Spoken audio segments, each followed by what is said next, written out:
come once again to discuss things.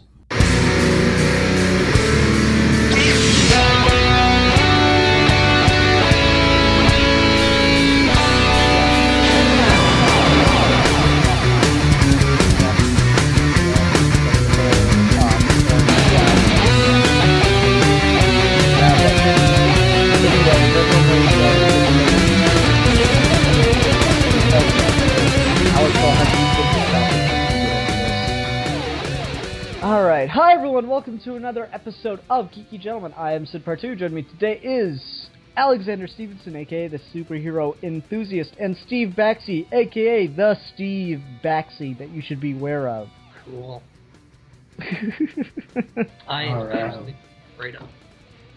And everyone, welcome to Horror Month on Geeky Gentlemen. I say Horror Month because we're planning some stuff kind of different than what we did last year. We're going to do some minis this month. I'm trying to plan them out with Zazubar to do some reviews of old scary stories. And we're going to do a Let's Play of Predator Concrete Jungle that you'll hopefully get sometime around the middle or end of the month.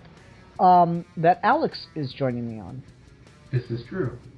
Yes. And it's going to be really fucking long. Yes, we recorded the majority of it today, early in the morning, and now it's late at night, and Alex and I are just tired of each other, but now we're stuck in the same boat, so we're just getting through it. Like, Alex is like, I've wasted all my wit on you already today, Ian. You've got to come back tomorrow for your quota of wit. But anyway, Alex, what are we discussing this week? We're discussing a recent film, actually just from last year, 2014, called It Follows. It's kind of a high-concept horror movie that's not terrible. So I thought I'd do this because I saw it recently. Yeah, that's fine. And yeah, it's interesting because it is kind of like high concept, but I find it fascinating that it could so easily have been trash. Yeah. Like, yeah. This could really easily, if you'd casted older actors who didn't look like teenagers, if you'd casted actors like in their late 20s or right on the verge of their 30s for this role, you could have easily had like, you know, kind of like a Cinemax level horror movie where you have a lot of excuses to shoot sex scenes but call it a story, and because people die it's therefore a horror movie. And they don't do that with this. And I'll get into this more later. Does anyone have their cell phone on? I'm hearing a buzz. Anyway, I'll get into this more later, but like, the sex in this is disgusting, and it's so intentional. Everything sexual about this movie is absolutely disgusting. And it's supposed to be, which is really, really fascinating to me. But let's go ahead and get Steve's thoughts real quick. General thoughts. I saw this when it came out, at least around my area. It had a weird limited release at first, so I didn't see it until 2015. But I really like this movie. I think it's really good. It's one of those things where the concept is so minimalistic and so something that you wouldn't necessarily think you'd be afraid of, but it does it really well. It's like, what if David Cronenberg movies were mostly good? Like, what if he actually had a long legacy of brilliant filmmaking? That's kind of how this feels to me, and I haven't heard a horror movie score as good as this since maybe the original Halloween. Like, this is, I think, hands down the best movie score we've gotten in like 30 years. Oh yeah, the synth stuff? I love that. Yeah, it's fantastic. I was watching a discussion earlier today about the psychological impacts of film scores, and the idea that we've evolutionarily become accustomed to being alarmed by anything that sounds like a clock. So regardless of whether or not you ever heard an alarm in your life, we've now weirdly come to this place where anything that remotely sounds like a clock timer shoots up brain activity. And you see a lot of horror movies that play into that, like Psycho does that, and Halloween did that. And this film doesn't have that same quality. It's not about the beats scaring you as much as the beats playing on the unevenness and making the whole thing feel like something is off. Almost like if you were a person with OCD and your whole desk was uneven. It's just something that ticks and bugs you and you can't stop thinking about it. I really love it. Yeah, this movie just puts you on edge, and I guess I'd call it more of a suspense horror than anything else, because it's just everything about it, not only the score, but what stood out, I think, the most to me was the way it was shot, with those big sweeping shots constantly back and forth all around you. Yeah. It was just so creepy, and you just got this sense of, like, always minding your surroundings, trying to look around you, just this paranoid head switching back and forth kind of ways. It makes you feel jittery. It had like kind of a perverted camera thing where every now and then the camera would be in a place where if this was real life, that's a really bizarre place to shoot someone, almost like you're catching people on their worst moments. It's really interesting. Mm-hmm. Especially the opening, the whole opening with that girl that we have no context for. And the whole camera just looks like it's some guy filming her murder as opposed to you getting that opening sense of a movie. Yeah, totally. And like there's that scene where she runs like around the street and she's too afraid to ask for help, and you're like, what the hell is going on? Yeah. Really, really fascinating movie to see. And like it's so weird that she doesn't ask for help or anything, but you get this impression throughout it that it's like, well, you look like a crazy person and you don't want to get locked up with this thing after you. And I mean, they cash in on that really well. Like, there's that scene where they go track down the boyfriend, and there's that girl running behind them that's just, like, out for a jog or something, and they think it's the thing chasing them. Mm-hmm. Or and he thinks, yeah. Yeah, it's one of those things where you have to watch your back constantly, and it makes things that aren't necessarily scary, like old ladies, actually scary. Yeah, it's that Stephen Moffat thing. Yeah, exactly. It also owes quite a bit to Wes Craven. Like, I noticed rewatching Nightmare on Elm Street recently that a lot of the most interesting shots in this film come from that film. Like the whole thing where she first sees the old lady in the school is shot almost exactly like the scene in Nightmare on Elm Street. Oh, fascinating. Yeah, it's such a simple thing because it's just someone walking towards you, and like it's one of those things where minimalism in movies is a double-edged sword, because it can either be really great writing and drama to really put you on edge and really invest you in the characters, or it can be fucking boring as shit. And what makes or breaks it is, of course, the character work. But, like, you know, you watch a movie like Open Water, where it's like, okay, this is obviously a terrifying situation and everything, but it's not something that works for film, because it's literally 2 hours of people floating around in the water. And like, oh no, there's a shark there, but we never see the sharks. And this certainly is less minimalistic than that, but as far as a monster concept goes, it's very, very scaled down, simplistic. And so you just get this sense of tension, and really the only thing I can compare it to is Jaws, as far as the tension that it builds up for you. Yeah, that's interesting. It gets a lot of mileage out of not seeing the creature for extended periods of time, and that can always be tricky.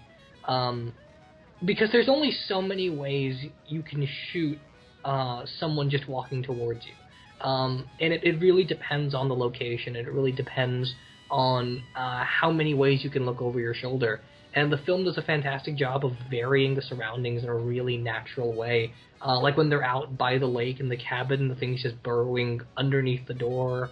And the time she sees it in her house, it's got a really interesting sense of space between the characters. So when it shows up, it's breaking a status quo, or it's filling in something that you're expecting. In either case, it's pretty terrifying. Yeah, and what works about it, too, is just, this is a horror movie that finally pays off on the cliche of, one, a walking monster, and to people running away from something and actually succeeding in running away from it, you know?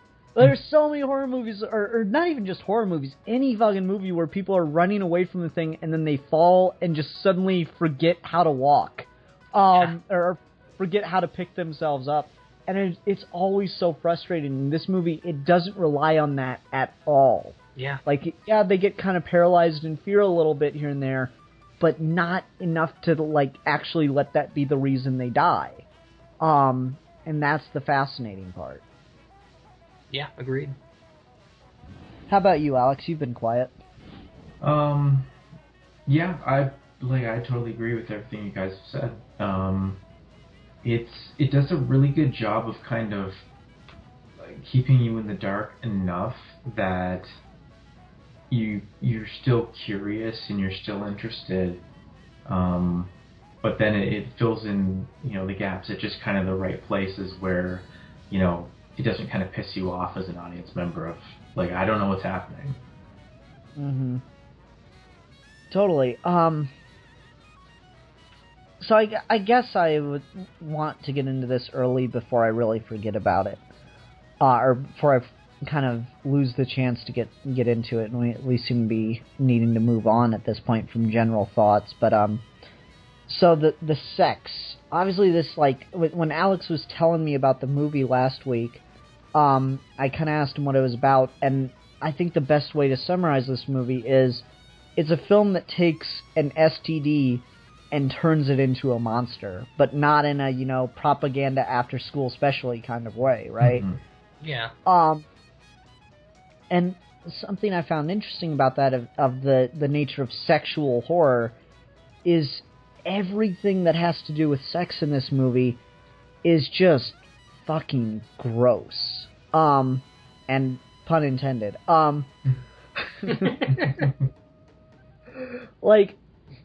Obviously when you see the monster, it's always in various states of undress, and it's always sexualized in some way, shape, or form, but it's meant to look, nasty, not like made up movie kind of sexualized, rolled out of bed in the morning in your pajamas, or if you sleep naked kind of nudity on screen. It looks like someone dug up a corpse that had been, buried in its underwear a lot of the times.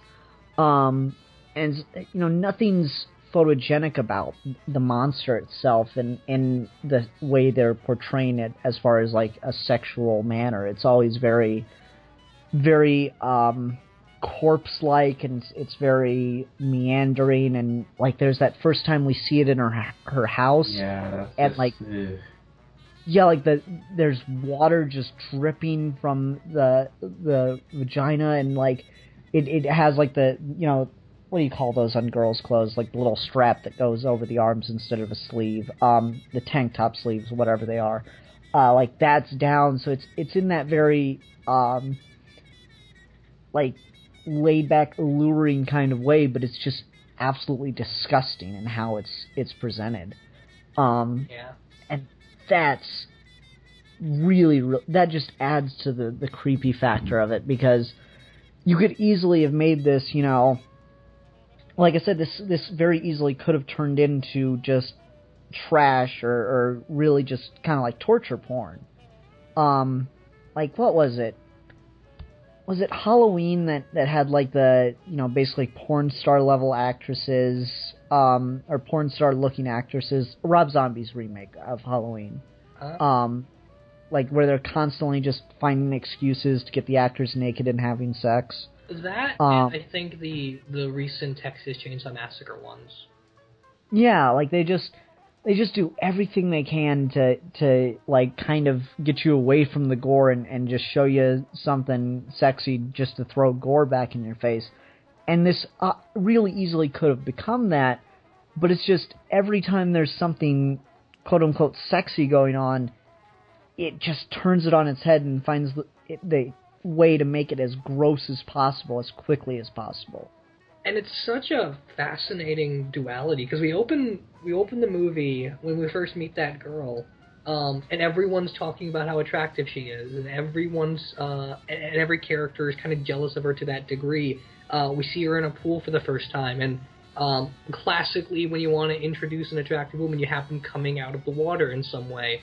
But when you look at the way that thing is shot, it's so pedestrian. She's absolutely normal. So there's a very clear, natural. Humans are lustful beings. Everyone kind of has a sex drive to a weak or an extremely strong extent.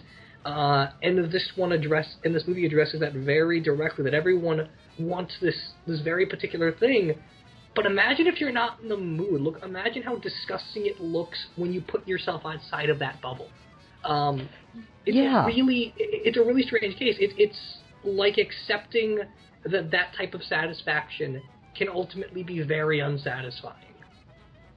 Yeah, and like, it's an odd time for me to watch this movie because I recently found Z Frank's channel, who does did, because I hate it when YouTubers do this, make some amazing videos and then just drop off the face of the planet. He did this True Facts About Animals series, and it's like just all these different animals where he'd talk, like, you'd make some stuff up, then actually give real facts and just show nature documentary video about different animals. And it's really, really funny. And by far the funniest part is when he describes the mating practices, because he's like, oh, that's just fucked up. Or, like, he'll say that, and it's in a Morgan Freeman accent, so it's really hilarious. But, like, you know, you watch, like, nature documentaries and stuff, and they talk about, like, oh, this is the mating ritual for this animal. And it's like, when you view it from that outside perspective, watching another species go through these things, you're like, oh, wow, that's really gross. But then when you think about it, like, what would you think if you did not have any of those desires for your own species, and you just kind of viewed it as an outsider? It would probably seem just as weird. Mm-hmm. Like, if you really try to step outside of it and think about all the things that people do on a regular basis for sexual satisfaction.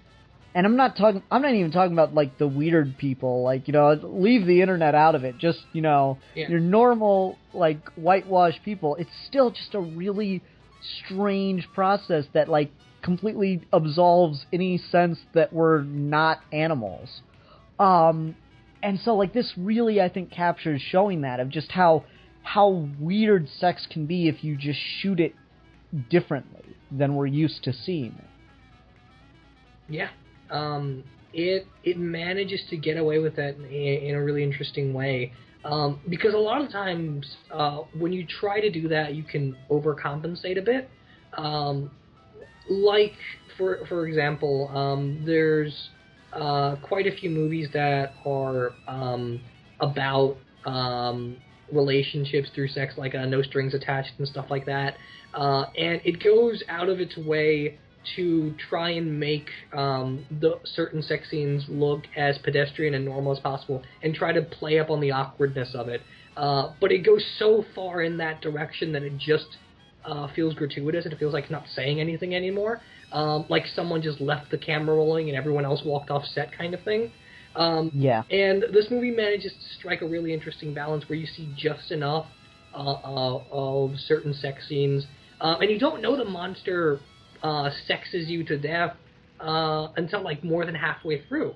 Like when she's walking into that guy's house and you just get a really small peek of it.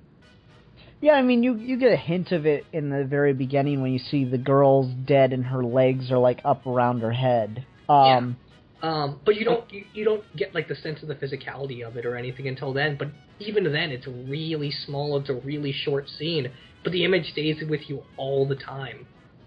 Yeah, and it's just, like, it's so creepy just how like, the sexual determination of the monster, too, right? Because, like, there's that scene right before it sexes the guy to death, and it's just, like, knocking at the door, just like a crazy, and, like, you know, breaks into the house and just slams at the door, and then he opens it and it just grabs at him and goes to it. It's just no hesitation, nothing.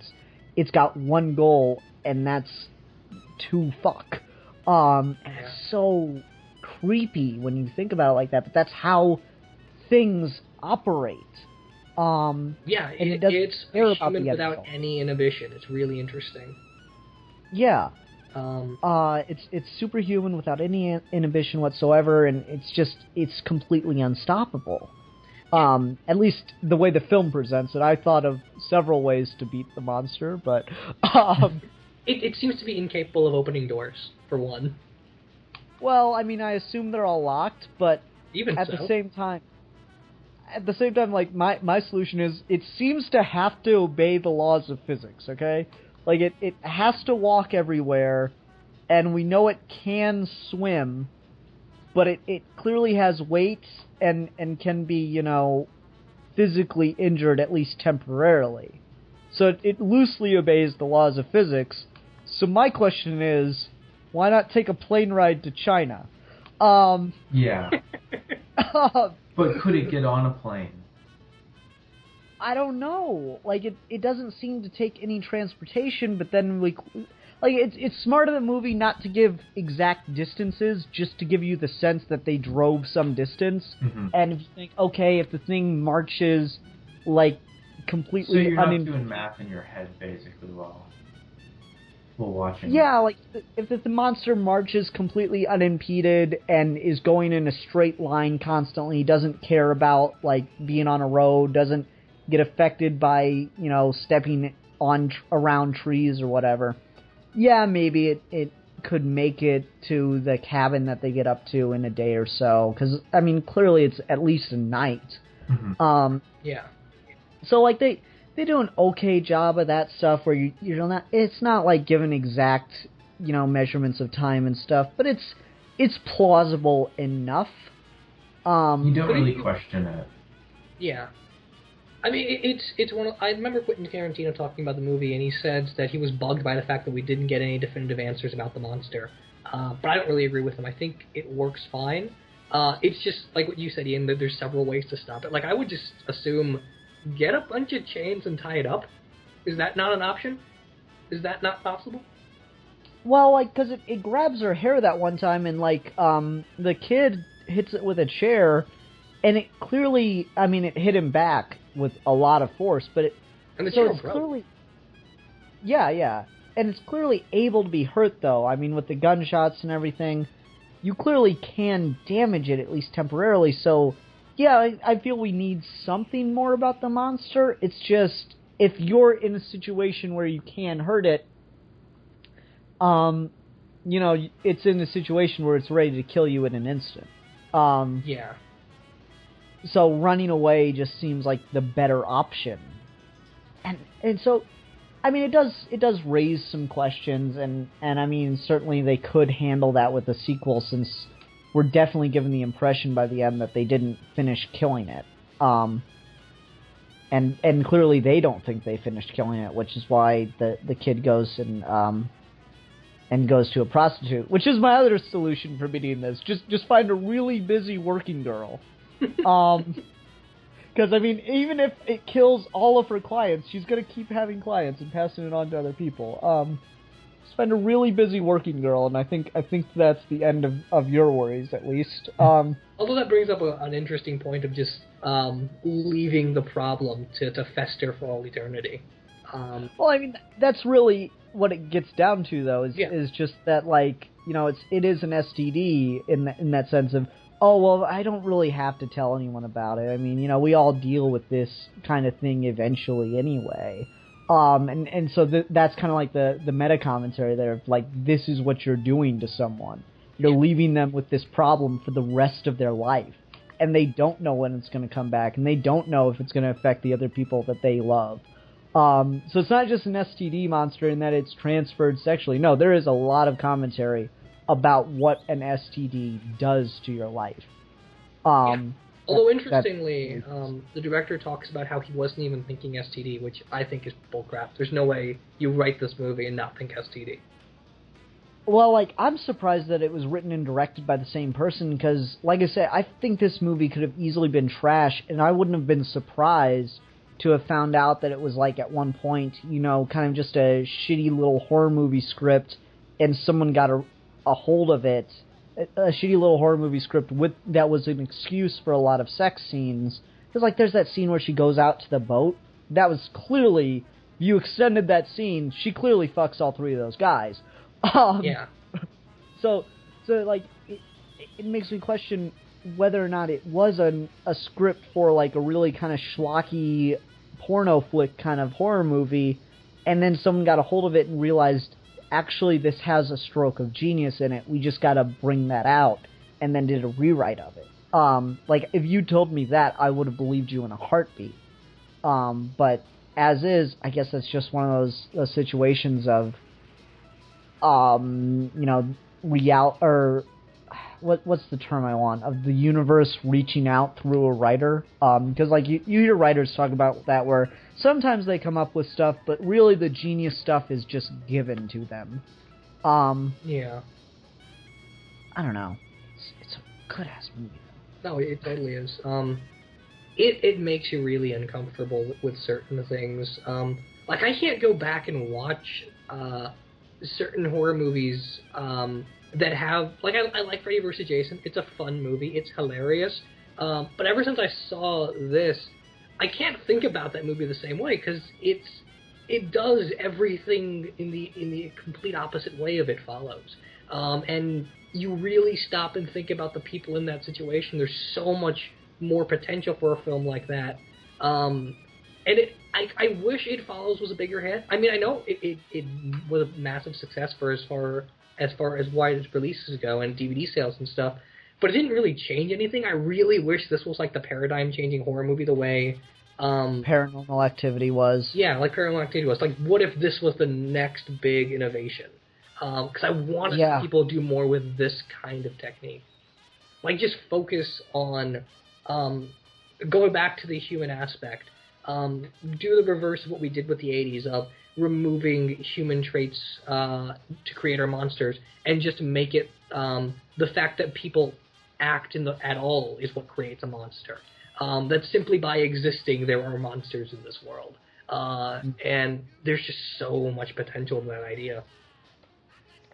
Exactly. And Milan, anytime we talk about monsters, Milan always brings up the point that what makes a monster... what's the way you put it? What killed the vampire? Knowing how to kill the vampire.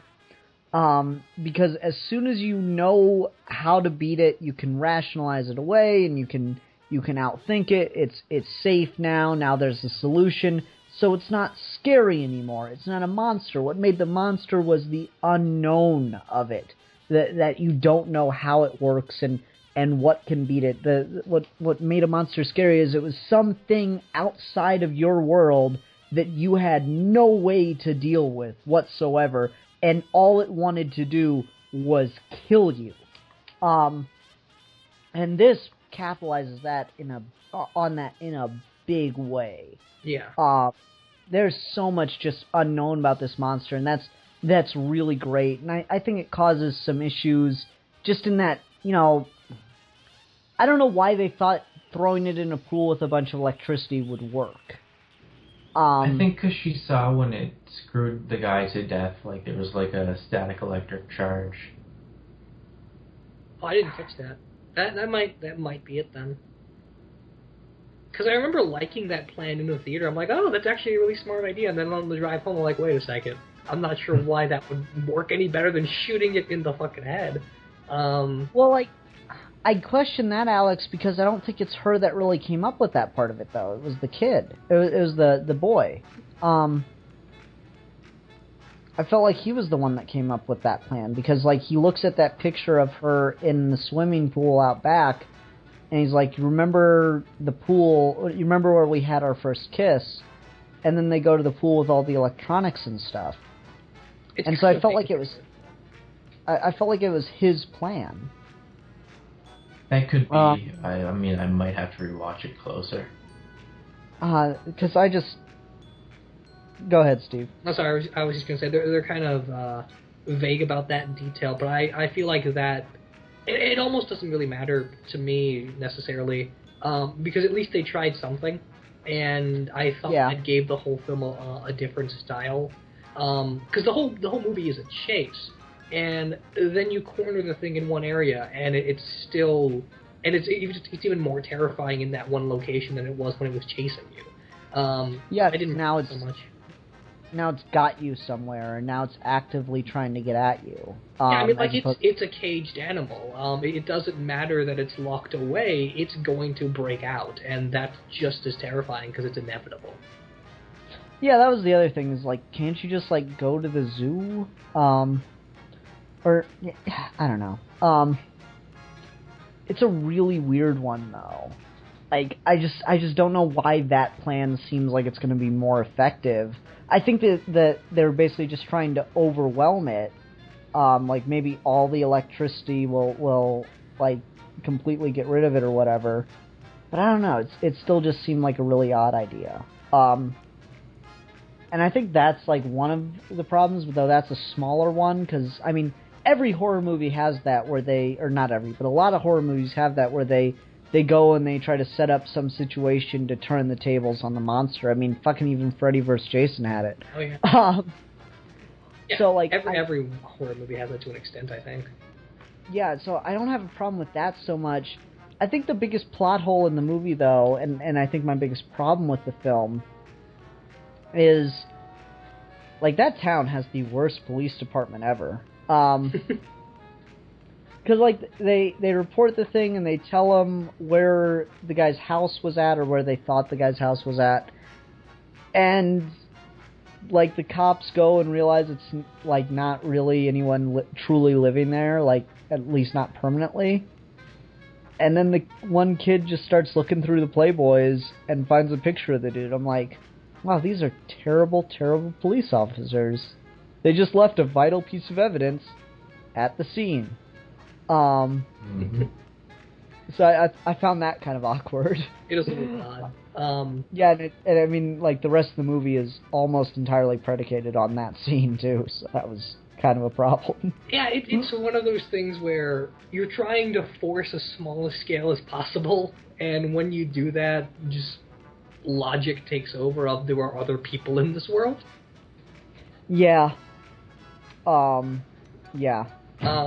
Because there's also no reason that it had to stay confined to her and her friends. Like, there are more people you could have gone to figure something out. Yeah, like, I think I'm more willing to give that a pass, because she doesn't want to be treated like a crazy person for the fear of what if I get locked up. Because, like, that's how you kind of get that look on her face when she wakes up in the hospital, and she's like, oh God, is it near me? Like, so you get this sense of she doesn't want to go to anyone else, because what if they tell her she's crazy and they lock her up, and then it comes after her when she's locked up. Yeah, I mean, I'm willing to give it a pass on all that too. It's one of those things where it's just the problem of making small scale films, where you have to have a smaller cast, you have to come up with contrivances or situations that force the characters to not interact with people that we think would be obvious choices, like police. Yeah, I question, like, you know, one of my other plans is, like, okay, I'm going to go to a tall building and, like, have you guys hang me out over it. And then it'll have to get toward me, and when I see it, I'll point at it, and then you can push it off. Like, obviously you need some help in achieving that goal, but there's another way to beat it.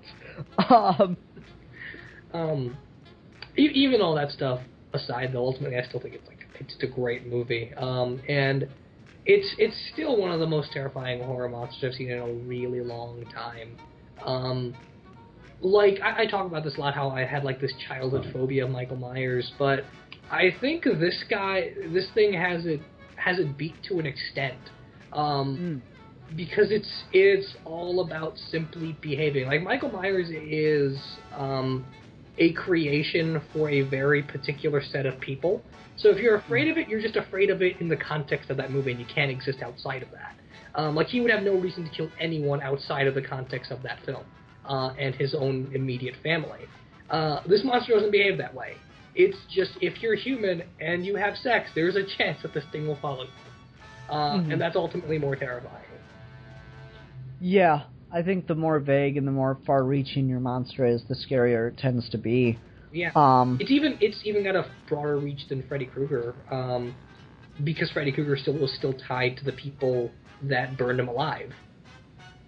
Yeah, or at least to Elm Street where those people lived, which, I mean, got kind of vague. I think, honestly, I wish they'd made more stuff in the Wes Craven's New Nightmare franchise as opposed to going back to the original timeline, or the original canon. Yeah. Just so Freddy would have been out there. Yeah, I wish they made a sequel to the reboot film, because that was an awful film, but you could have done something pretty fresh, especially because you had Jackie Earle Haley now. Yeah, I loved his performance as Freddy Krueger. That was the only thing that saved that film. Yeah. That and the line when the girl said "fuck you" and he's like, "That sounds fun." That was hilarious. Yeah. Yeah, Freddy Krueger is one of my favorite monsters too, and it's a really unique concept, and so is this. Like, I've never seen anyone turn sexual horror on its head the way this movie has. Because, like, Alex, when you mentioned it, I talked about how I wanted to rewatch Species, because I haven't seen that in years. But even from what I remember from that, it's still very 90s sex scene-ish. It just ends with a murder a lot of the time. At least that's what I'm remembering it for. So it's like, it still felt very typical, but it's not just the concept here, it's everything about how it was shot and how it was done. Because, like, I keep going back to this, but the sex is just disgusting, and not just the monster, and not, like, the way in which they view it from the outside and everything, but just, like, those scenes where people are screwing, it's just, they're so detached, and they're filmed in such a way where all you're really hearing is the grunts and the movements and the squishes, and that's like the gross part, when that's all you get to hear and you don't get to enjoy the other part of it. Yeah. There's an interview with James Franco that I watched. It's been years now. It's back when he first became popular. Because at that point he was doing like a million other things outside of acting. But in the interview, he was saying that he has tremendous respect for people in the porn industry. Because he and his girlfriend or wife or whatever tried to make a sex tape, and they were revolted by it. And he talked about how it's very difficult to make that look good. And so the fact that we see it so often looking good is bizarre to him. And I never really thought about that until I saw this movie, where there's no attempt made to make it anything more than it is. Like, if someone just walked in on a person having sex, it would probably look not as terrifying, but as disgusting as it does here. It's just so normal. And especially because film is, for the most part, about escapism. So the moment your escapism becomes too real for you, it gets terrifying on a different level. Yeah. I agree. It's one of the most fascinating things I've seen done, and it's funny that we were playing the Predator game and we were talking about, the aliens being phallic symbols and them not capitalizing on the vaginal symbolism of the Predator. And so, like, there's always been a sexual element in horror. Like, Freddy Krueger's always got a very pervy kind of joke, and I mean, he was a child molester and everything. Yeah. And so there was always, like, a very sexual nature there. Michael Myers killed his family and I think in the original, his sister is still having sex, right? Yeah, his sister doesn't want to take him trick-or-treating because she wants to be with her boyfriend or something like that. Yeah, and like, in Rob Zombie's remake, I know they're having sex, but I think it's in the original too. Or at least she's naked in the original when he kills her. In Rob Zombie's, they just finished having sex and he kills them individually. Okay. I know that because I just rewatched it recently, like 2 days in a row, because I was that bored. It was on TV. Wow, I'm sorry. It was on TV. It was the middle of the night, like 3 in the morning. I had nothing to do. Anyway, but yeah, they just finished having sex. And so he goes around and he kills his dad, then he goes to the boyfriend, then he goes to his sister. And in the original, I think it's something similar, except it's far less graphic, and I think you see a little bit more of his sister in the remake because it's Rob Zombie. And in the original, it's just heavily implied that she is very, very she's very loose, I guess is the best way to put it. Yeah. No, sex is always around in horror movies because, I mean, it's got to be rated R anyway, is what it comes down to. Yeah. So it makes sense to do that, but, like, I've never seen anything capitalize on it quite the way this is, where it's not like some kind of exaggerated form or of sex or anything that's creepy. It's so natural. It's so... It is, like, uncomfortably watch. Like, this makes me really question the psychological stableness of peeping toms. Because, I mean, just like, you know, when you're undressing, it's never sexy. You're like, shit, man, I've got an itch on my butt, and you like, you dig in your ass or whatever. It's always gross. The things people do when they think they're alone or in private are really nasty. Have you guys watched House of Cards? Alex, I think I know you have. Yeah. I watched the first 2 seasons, and I gave up about halfway through the third. Yeah, the third one I really don't like. But in the first season, I don't think they did this for the subsequent seasons, but you get David Fincher commentaries for all the episodes in the first season, which was really cool. And he mentions in 2 very particular episodes. The first one where the guy that plays the villain in Ant-Man, what's his name? Whoever he is in that show is having sex with his girlfriend. And then there's a scene much later in the season where Zoe's having sex with the guy that used to be her editor. And both of them are pretty non-luxurious. And Fincher says very specifically that he wanted to make it one of the most human things possible with the first sex scene. So when they finish...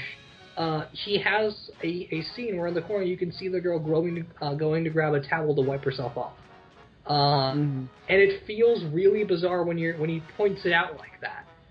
And he says that was the whole intention of it. Is what is the most unglamorous thing? What's the thing that a movie doesn't usually show? What's the second half of that scene?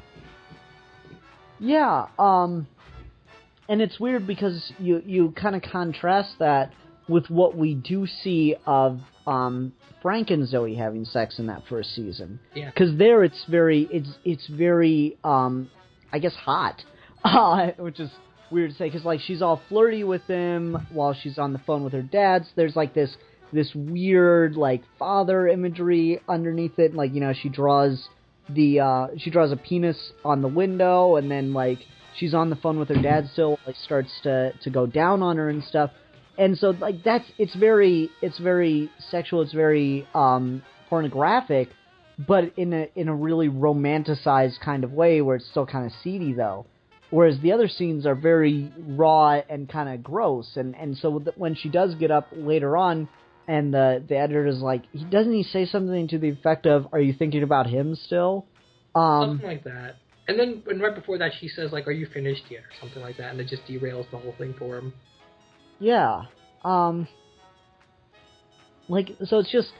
it's interesting how they juxtapose that. And I guess there's a little bit of that in here, because the only sex scene that is kind of romanticized is the one she first has with Jeff. That's the only one that's not disgusting, and then she has that kind of, like, monologue, I guess I'd call it, where she's talking about what she used to fantasize about as far as, like, when she was a little girl, about, like, what dates would be before he chloroforms her. Yeah. And I like, that's... Sorry, go ahead. That's the only one I can think of where, like, it's definitely not glamorous or anything, but it's not as gross as the others. Yeah, that one was very much about breaking the fantasy. Mm-hmm. Which it's still really fascinating.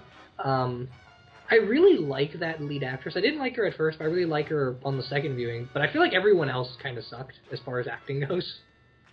They were just... The kid I like... It seemed like they were reading off of cards for so many scenes. A couple of them I really don't like. I hate the girl with the phone. Yeah. Her sister's not bad. I do like the Paul. I like the guy that played Paul. I've seen him in it took me a while to place it, but I've seen him in United States of Terror. And he's good in that too. So I liked him, though he gets a really awkward part to play as like he gets the friend-zoned character who's trying to get out constantly, and that's just really hard for him to play, I can tell, because I don't think that he had very great direction in those scenes, because he doesn't seem to know what he's doing there. I feel like he probably has never had to deal with this problem in real life, so he doesn't have much to draw on. Yeah, I don't know. For him, it felt really forced in certain scenes. And then you're right, the girl with the phone was just awful. Yeah, and like I hated the scene with her in the hospital because it was so unnecessary. This movie did like the Peter Jackson thing where it had like 4 endings. Yeah, although I thought all of them were really fascinating. Except for the hospital, sure. Yeah, I wouldn't want it to cut out there, but still. It still was fascinating in the context of the whole film. No, like, if you could just delete the scene with her in the hospital, I'd be fine. Because I didn't like her reading her little, like, moral of the story thing about death and how eventually it comes for all of us. That bothered me. Too on the nose. I don't like it when I'm not going to say that. It bothers me if your movie's going to come out and say it's moral, and you're going to try to be subtle about it and not be subtle about it. It really depends on what you're doing. Like, Nolan's Dark Knight trilogy does it all the time, and I don't care. Like, the end of Dark Knight, everyone complains about how Gordon just gives that speech, and yeah, it's kind of awkward, but I really like the speech, so I don't care. I don't think it's awkward at all, because it's just, that's the kind of stuff they've all been talking about through the rest of the movie, so... Yeah, I mean, I don't mind that stuff's not subtle. It's a superhero thing. It's allowed to not be subtle. We're talking about guys in costumes that literally wear their symbols on their chests. It's not bad. But something like this, something like, say, Drive, anything that tries to be really, really grounded in the way of trying to destroy the escapist portion of film, I hate when those types of movies spell out their morals. There's a scene in Whiplash, if you've seen that movie, where you almost have it, where J.K. Simmons' character has a really great speech about the word good job, and you almost have the movie telling you what it's about, but it stops there, and it works perfectly. And that's it's just one of those movies where it's so much about the human element, and you feel so much like you're in those situations that you don't want the character to break and give you a speech. Yeah, I agree with you there. This is a really good movie, to me. Like, it has a couple problems and like I say, a couple contrivances. But overall, I really enjoy this film, and it's one of the few horror franchises where I think it really does merit a sequel. Because so many horror movies, like my joke has always been that horror movies and pornos each have a billion sequels. And it's true, and it's sad because horror movies so rarely merit them. Yeah. Like, Nightmare on Elm Street, yeah, sure. But, like, did we ever need another Friday the 13th film? Like, the first one... I like the good. first two, though. No. The first one's good. The second one is immediately unnecessary. And immediately misses the point of the first one. No, I mean, that's fair, but I feel like I feel like that Nightmare on not Elm Street, Friday the 13th can have a sequel, because it didn't become what was the fascination didn't start with the first film. The whole idea of Jason didn't come out there, and I think you could have still done that with more movies in that franchise. Fair enough. I don't know, but like so many horror movies just branch out and get a million sequels, and they're so seldom justified, but this is a concept that works. Because the whole point is, oh, you're supposed to pass it on. It's the only thing you can do to get rid of it. And so, like, I do support the idea of seeing a sequel to this eventually, but I'm going to back off on that a little bit because I'm not sure what you do to make it different. Mm-hmm.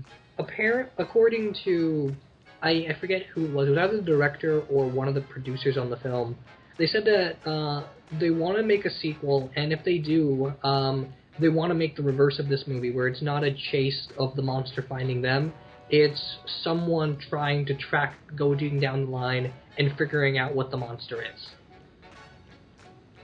Okay. Which sounds like you could make everything fall apart, but it sounds like it could also make everything work. So I guess that would just be a wait and see thing. Yeah, like, my biggest thing is, like, okay, are we gonna try to trap it again? Because we saw that didn't work already. At least we're implied that didn't work. I suppose it could have just been some guy walking behind him on the sidewalk. Yeah. That, to be fair, that guy is fully clothed, so... like, yeah, that's why some of the other ones did have clothing. Yeah, they had clothing, but it was like undergarments. That's true. Like the closest one to a full clothing, and we don't even see it. The closest one to full clothing we ever get is the girl in the yellow dress. It's the only time we're ever implied that it's like proper clothing that someone could actually be wearing in public. Because any other time you'd be wearing your pajamas around in public at the best. Yeah. I don't know. It's one of those things where I'm curious. I'd be interested to see it, but it could be very easy to screw up or just end up doing the exact same thing. And that's the other problem with horror, is it's like comedy. It has to build, otherwise there's no point in doing it again. Like, you don't tell the same joke twice unless it builds. And you also wouldn't want the popularity of the first one to alter the vision of the second one too much. Like, I wouldn't want to see a $200 million It Follows sequel. It's just not built for that kind of budget. And it's not built for that kind of press either. This is a movie that works best when someone says, "Hey, did you see that movie? It's really creepy." Yeah. Yeah, I agree with that. And, like, I almost want them to have a bit of sequelitis, just so that a wider release of this can happen, and maybe it would change the landscape of horror again. Because, I mean, for a while, like, it was Halloween and Friday the 13th and Nightmare on Elm Street. Those were the big names, and they established the slasher horror. And then we went to, I guess the next big thing was Saw, and that was quickly followed by Hostel. So then we had the torture horror, or gore, as I call it, whenever I can pronounce it properly. And then for a while now, it's been fucking Paranormal Activity with this found footage crap. And I'm so sick of this shit. I really wish we could do some of this with what It Follows is trying to do. Because it feels so much like it's a horror movie made from like 3 decades ago, but it's still such a new concept. It feels like stuff Hitchcock was doing in his prime, where this can only get bigger and bigger. And I don't want this to be the end of the line. It's exactly the reverse of The Cabin in the Woods, where Cabin in the Woods is a movie that came out like 10 years too late. And got really big when it should have been at the height of the slasher films. This is a film that came out at the perfect time, but it should have blown up the way Cabin in the Woods did. Yeah, I agree completely, because Cabin in the Woods is amazing. It is just entirely like, wow, this... You can tell that Whedon kind of had that script sitting around for quite a while. Him and Drew Goddard wrote it in 2009. They announced it at 2009 San Diego Comic-Con, and then the movie didn't come out until like 2012. Okay, well, no, I think he had like that idea kicking around in his head for quite a while then. I feel like that was like, we were seeing like a 13-year-old Whedon idea put into a modern Whedon script. There's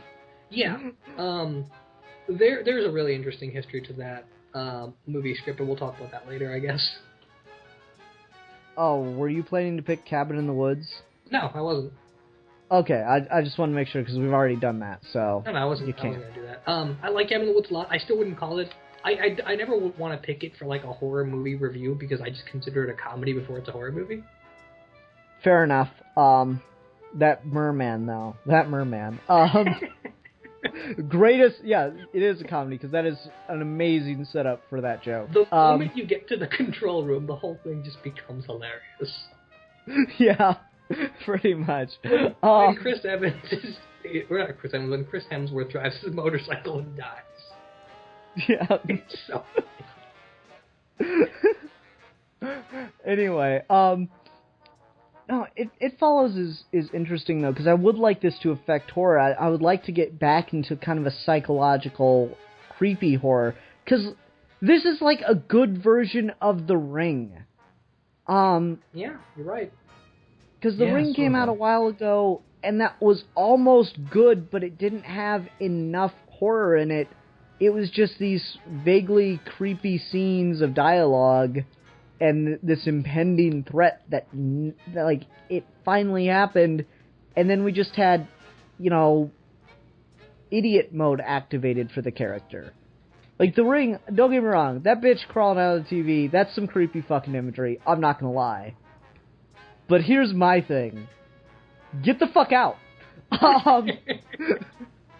That is my thing. Like, I've seen The Ring exactly one time, and that was my thing from the very end of that movie. It's like, why the fuck didn't you leave the room? You have 7 days to die unless you turn around when I'm crawling out of the TV and leave the fucking room. Oh, well, in that case. And it's weird because The Ring has that ending scene that no one got, where it's like they're copying all the tapes to send them out to people so that it'll be too busy to come after them. I'm like, and this movie's doing very much the same thing with that, where you gotta pass it along to make it someone else's problem. Yeah. But, like, I don't know, I guess this movie's just, it's pulling on a lot of the same things that The Ring did, of that anticipation and that mystery element to it, and build-in suspense, but it's just better, because it actually... It gives you pieces of the monster from time to time, so you're not just wondering whether or not this is just a crazy thing. And you're shown, no, this is real shit. You're wondering for a little while if she's just crazy, but then when that thing holds up her hair, it's like, no, this is a real monster. That scene is pretty terrifying. Yeah, because, like, they're just saying, hey, you want to go in the water and stuff, and you see it coming up behind you, you're like, oh shit, oh shit, oh shit, oh shit, oh shit. And, like, I was ready to lose the main character halfway through the movie there. Yeah. Although I like how they play up the whole last girl motif. How do you mean? Because usually what we get is, like, the friends get killed off one by one, and there's just the last girl, and she manages to kill the monster against all odds, and then we get, like, a vaguely implied the thing is back. In this, we set her up as being by herself, and then gradually she gets more and more connected with people. So it's exactly the reverse, which is interesting. Although, gotcha. The fascinating thing, though, is that the more she's with people, and the more that we're given, like, a practical connection of people hanging out, the more emotionally distant and not connected they are, which is just fascinating.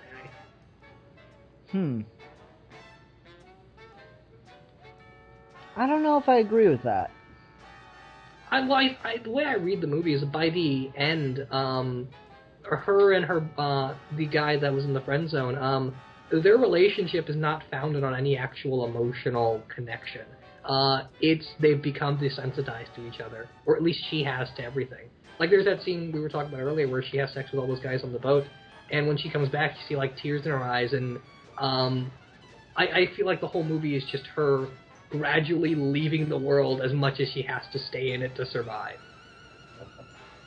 Okay.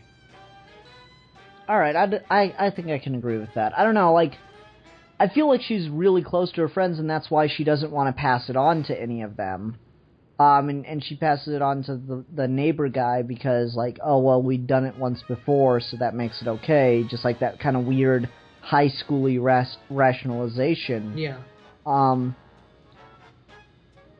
but like I thought it was actually legitimately interesting because like when the kid keeps offering for her to pass it on to him, it's not like he's trying to capitalize on it just to get laid, because he knows it's real at that point. Like he has that scene earlier where like the guy says, like where the neighbor guy says something to him, and he's like, well, she's not making it up. Like he gets kind of, defensive for her and stuff. And so you get to the point where, like, does he really believe that or what? But no, like, when he's really putting himself out there, he is legitimately putting himself out there. And maybe it's just because he really likes her and like, thinks he loves her at the very least. And wants to be with her. Or is it just a sex thing? And so it's interesting. Yeah, no, I can understand that. I feel like, I guess from his perspective, it's becoming more connected, but I feel like by the end, she just doesn't give a shit. Like, I feel like the relationship becomes completely one-sided from his perspective, and not from hers.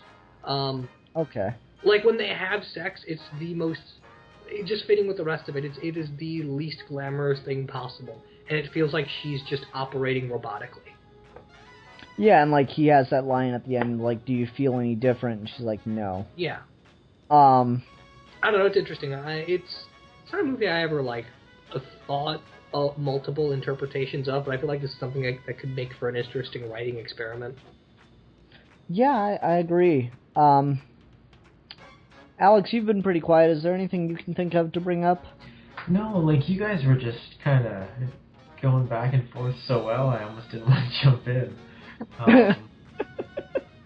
Yeah, I don't know. I don't know that I really have too much more to offer. I mean, there's kind of the obvious themes that they try and shove in there about, death and how different people deal with death in different ways and try and, postpone their own death. And that's coming for all of us too, inevitably, and that's unstoppable. But yeah, I don't know. It's so surprised me to see a modern horror movie that this kind of cerebral. Yeah. I don't know what this would look like with a budget. I am curious of that. Okay, let me ask you guys something. I want to get your opinions on this. Do you like that the monster is constantly changing forms, or would you have preferred it to keep one consistent form? I'm fine with it changing forms. Yeah, I really like that it changes forms, and not just because of the interesting aspect of what it looks like now, but the idea that there's a legacy of actions that created this thing in the first place. And so you're constantly reminded of that no matter who it's chasing. That it's a long line of people that dealt with this before you.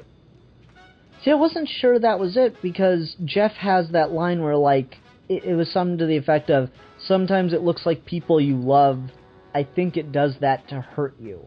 Yeah, I mean, I'm not saying the monster takes on the forms of people it dealt with or anything, but just the idea of it has multiple forms implying multiple people.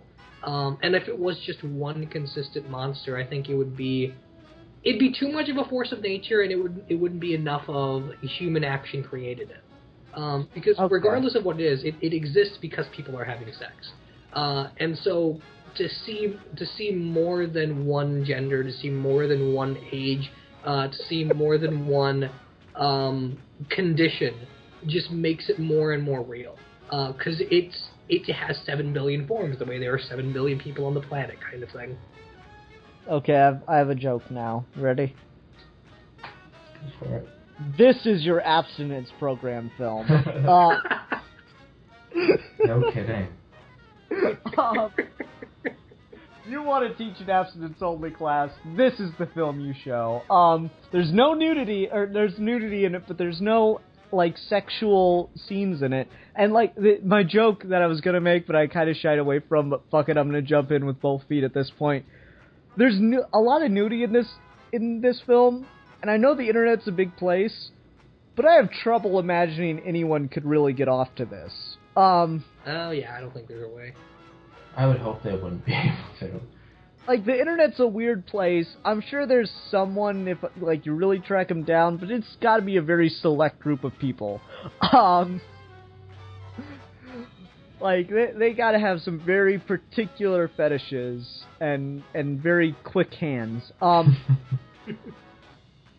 No, like, just like, God, I think the one that bugs me the most, I don't know, I'm kind of going back and forth. I'm not sure if it's the girl that is in her house toward the beginning, or if it's the dude's mom.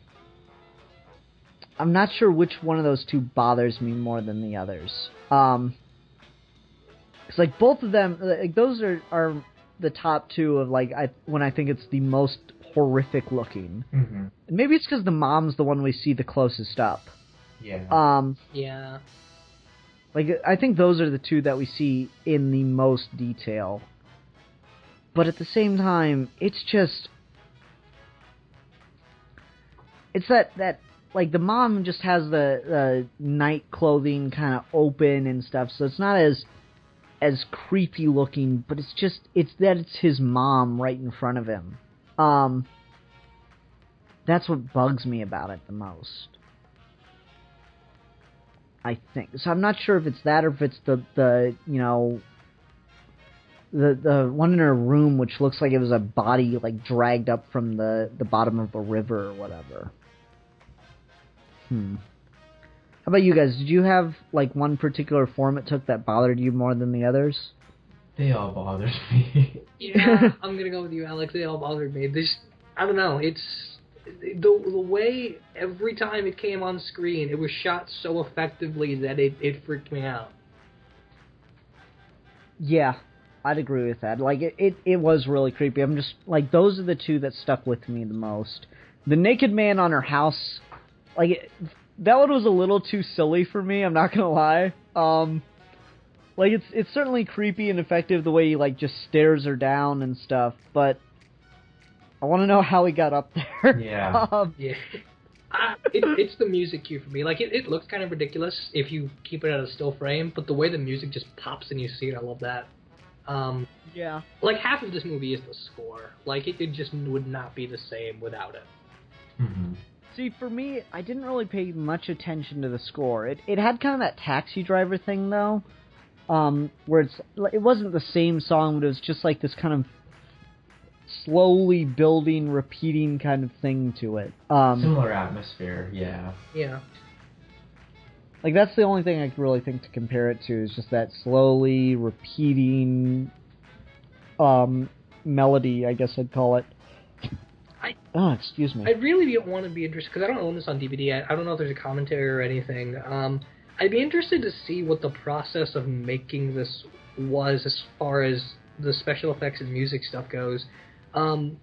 Because I feel like there had to be an identity to both the movie before you're shooting it and to the music before you could get anything done.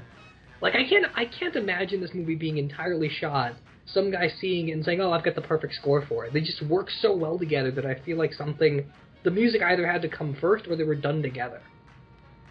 I know, Hans Zimmer, when he works with Nolan, he'll actually make the score first. Like, he'll read the script, make the score, and then Nolan will shoot with the score. That makes perfect sense because of the way that his scores always work as, like, heartbeats. Yeah. So that's a good point, is, like, I wonder if it was maybe a similar situation to that, where, like, the guy who made the score read the script. I assume so. I don't know who did the score, actually. I never bothered to look it up. It seems like I know you guys really like it. I'm just kind of on the fence, or not on the fence, but I just think it's okay. I think it's certainly satisfying, but I guess I didn't pay enough attention to that part of it. I think the score is good, though, but at the same time, I feel like it's generic, but in a really good way. Like, it feels very rootsy. It feels very homegrown. Maybe kind of. Sorry, go ahead. Kind of like some kids did it kind of thing. Maybe. I think what terrifies me about the score is a lot of times when you watch horror movies, especially modern horror movies, even if they're good, and there are very few good ones that I've seen that are made in like the last 10, 15 years, but even when I get to a good one, and it gets to a truly terrifying scene that isn't a jump scare, it's everything working together to make that scene scary. It's the way it's directed, it's the context, it's the way the story is building to that point. It's a very particular snapshot that makes it scary. And when it comes to classic horror movies that I love, like Psycho and like The Silence of the Lambs and Halloween, I don't need a scene. I don't need the monster. I don't need the story. There's just if I even hear like the beat at all, then everything comes rushing back to me, and it's terrifying. Like, set the Halloween score to anything, and it's instantly scarier. Oh, good. Then you should watch my movie. I have that with It Follows. Like, it does. I don't have to remember the movie. If I just hear a soundbite from that score, it's terrifying. That's good. Okay, yeah, I can dig that. It didn't have that effect on me, but I wasn't paying attention to that part of it because I was just so like into the monster at that point and trying to figure out, how it works. And I think it's good that we're trying to figure out how it works along with the characters, and we're given very, very few details, and that's done really effectively. So the idea of a sequel kind of building off on that and doing the opposite of trying to figure out everything about the monster possible as opposed to just trying to get rid of it is really interesting. Also, just to finalize the score thing, I guess part of it's also that I saw it in theaters, so maybe that had partly something to do with it. I used my surround sound to watch it, not like because I thought it would be better that way or anything, just because that's the only way I can watch movies on my laptop and get audio from the television and shit. Okay. Anyway, so like I did get that like booming sensation to some extent that you'd get in a movie theater. So okay, interesting. I was just wondering. I don't know a lot of people that watch this in theaters. This is one of those movies that grew, especially when it hit DVD. Yeah, I'd never heard of this before. Not even for a second, so. It was weird. I went on a whim to the theater to go see it, and I heard nothing but good things. I had no idea what it was about, though. And when I went, it was already playing for a few weeks, so I was the only one in the theater. Oh, that's creepy. See, yeah, and the creepier... What if, like, someone had walked in just right in the middle? Yeah, see, that's exactly that was the exact thing with the story, is I was sitting there by myself the whole time, and then periodically there would be this guy who just walks in and stares and then walks away. Okay. Fuck that shit. It freaked me the fuck out. I was really tempted to leave halfway through. Oh, man. I assumed, because when I went outside, I saw the guy again, and he had like a theater, I guess it was just the guy that works there, maybe the projector or something, making sure there was actually an audience or something. Yeah, they actually do that. Yeah, that's probably what it was, but it was the worst possible situation to do that in. That's so fucking hilarious. I ran out of the theater when it was over, dude. It was terrifying. Oh my god. It was terrifying. Oh wait, now I got another way to beat it. Go into a maze. The It Follows monster versus the Minotaur. I would pay to see that. Yeah, I mean, just go into like a concrete maze, I guess. I mean, I guess we don't know if it can climb. Well, I mean, we have to assume it can since it was on the roof of a house. Or maybe you could just jump really well. Maybe. No, just go into a maze and then, like, lock it in there something. Like, that's my question is, can you lock this thing away? I guess the more we talk about it, I actually really like that question isn't answered. Like, just the way you phrase it, can you lock it away? Is this a problem that you can literally get away with by ignoring? I don't know. That's interesting. Like, because I imagine, the one guy has the rule that he gives her is never walk into a place with only one exit. And that was really fascinating. But it just gives me this sense of, like, alright, so say I have some kind of elaborate set up where there are, two doors, and I just wait in one, and it comes in, kind of like a Star Trek hallway, Alex, where it comes in, and then I step outside the frame of the other door, and then we, drop both doors, or in Star Trek, turn on the force fields, and someone's trapped in a fucking hallway. Is it, a privacy violation that you can just be stuck in a hallway in Star Trek? Okay, I'll get to that another time. Someone can just trap your ass in a fucking hallway in Star Trek anytime they feel like it. That's horrifying. We have given way too much power to Starfleet. Anyways, no, so that, it leaves you with so many questions about what can this thing do once it's really put to the test. And it certainly seems like you don't want to do that too much in a sequel, because then you get to the point where it's comical, like it became with Michael Myers and Jason Voorhees. Yeah. I was just like, really? Come on. That's not scary anymore. Now it's just silly. I don't want a Scary Movie 6 that uses this as parody material, basically. I mean, I'm not opposed to this being parodied. I'm not, but not I don't like in that way of people can't make fun of it. I just mean I don't want it to get to that place where it's easy to just make jokes about how ridiculous things are getting. Yeah, I agree. Did Scary Movie ever get to Saw? I know they had the guy. Oh yeah, that's right. Yeah, they did. The first one. Yeah, I don't know what the last one was. The last Scary Movie was based on. I don't know. I think Cabin in the Woods was involved there. Oh, that's funny. I think the funniest Saw parody I've ever seen was actually on the internet. I'm gonna see if I can get through it without laughing. It's one of those things where it's probably not gonna be as funny as I think it is while I'm describing it, but I'm gonna probably end up breaking out laughing anyway, and you'll end up laughing more at my laughing than at the situation itself. But anyway, so they do this typical Saw situation where the guy wakes up in a room and he's tied down to a chair or whatever, and then the puppet comes on the television screen. And he's like, "Hello. You haven't valued your life, blah, blah, blah, blah, blah. And now, the only way for you to save your own life is to get yourself out of this room within the next 20 minutes.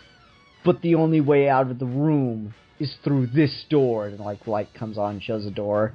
"And the only way through that door is with this key." It shows the key in a bottle of yellow liquid. "And the key is in a bottle of my pee." And so he's like, so what? In order to survive and prove that you value your own life, you have to drink my pee. It's like, really? Yeah. Okay, let me up out of the chair.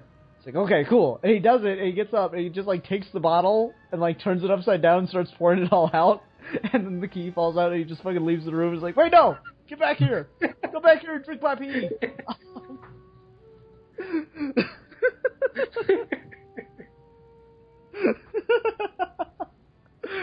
And I know, it's not as funny as I find it, but it's just one of those funny-ass things that I saw at one point in time. It just speaks to the main problem of the Saw franchise, which is it's so convoluted that, of course, there must be some easy solutions. Yeah, it's just it's just people aren't clever enough.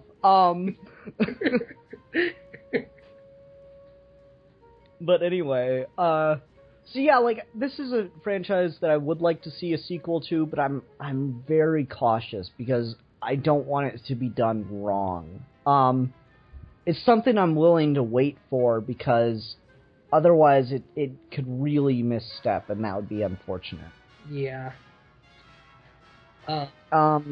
Alex, any thoughts for a sequel on you? I don't really know what they would do. I'm kind of with you guys. I could be open to it if it's done properly, but it's also another thing that I think would be really easy to screw up. Mm-hmm. Okay. Steve, anywhere you want to take us real quick? I don't know. I feel like I kind of exhausted everything I had to say. It's a movie I really like. I've only seen it twice now, but I don't know. I feel like this is going to be one of my annual Halloween movies, like Trick or Treat. Trick or Treat's good. I like Trick or Treat. I love that movie. That Scream and stuff like that. Just those movies I would rewatch every October. I think this will add to that rotation.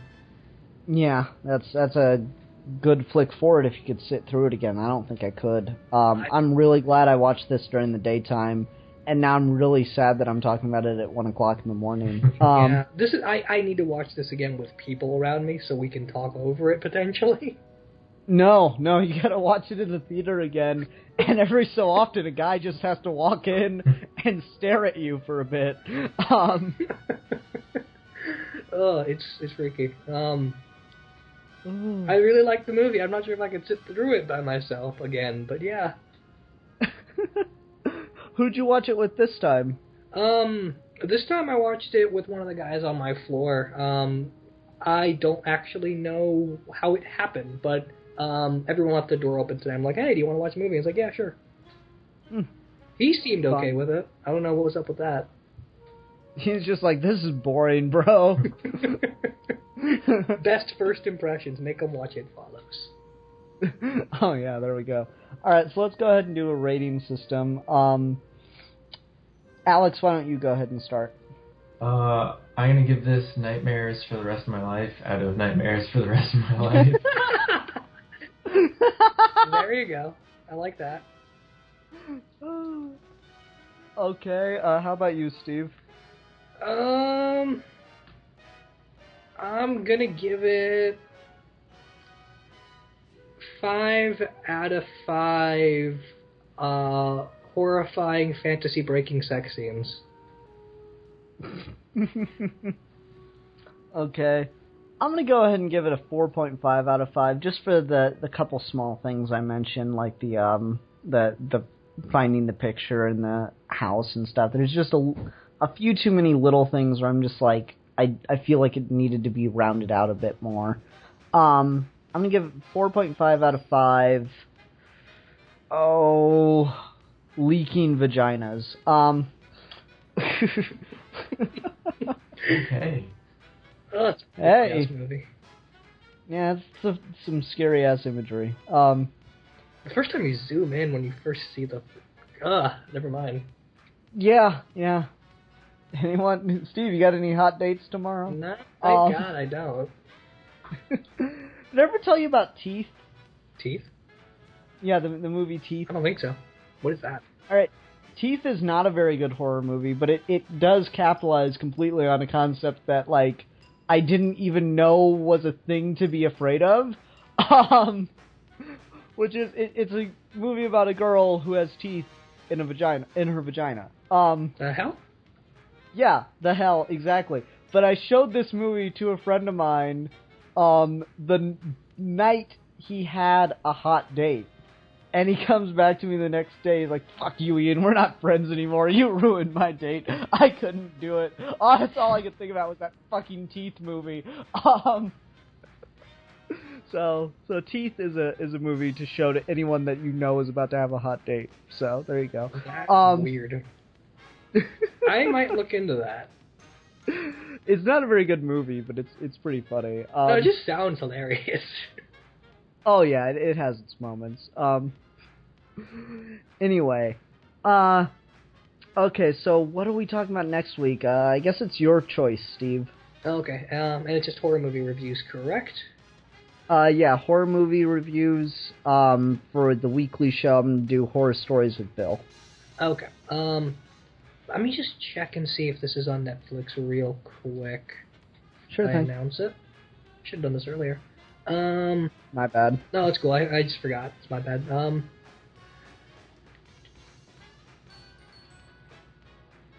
Hey, Teeth is on Netflix. I'm gonna watch this tomorrow. Anyway. Oh, good. That sounds hilarious.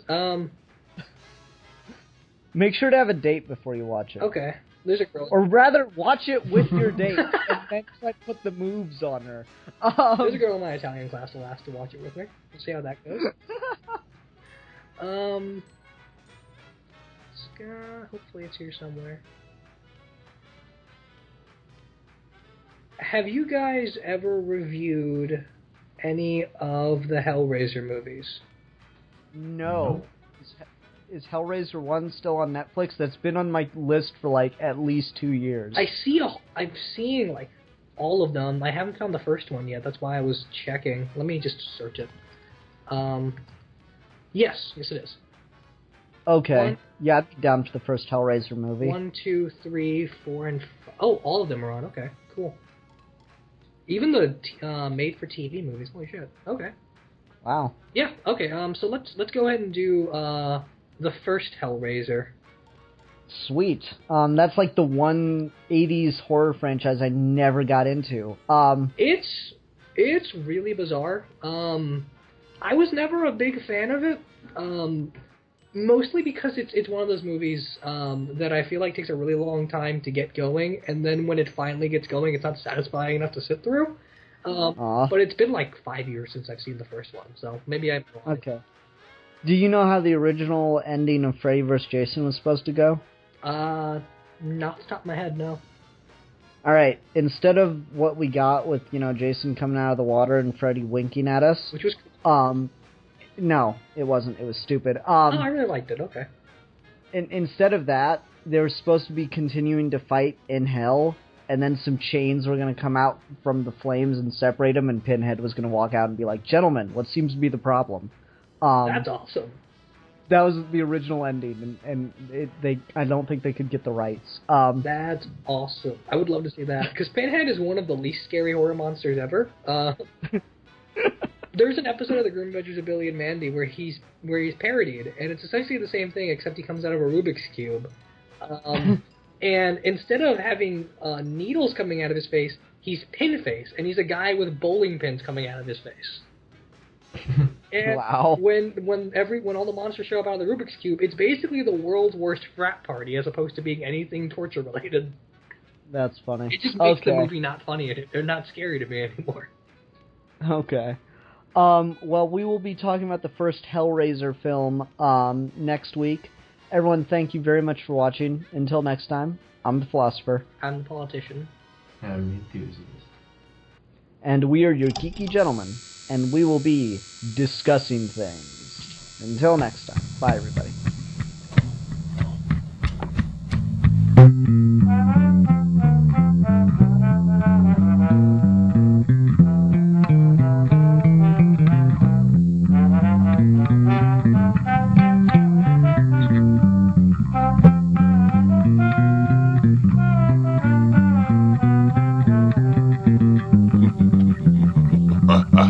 Ah!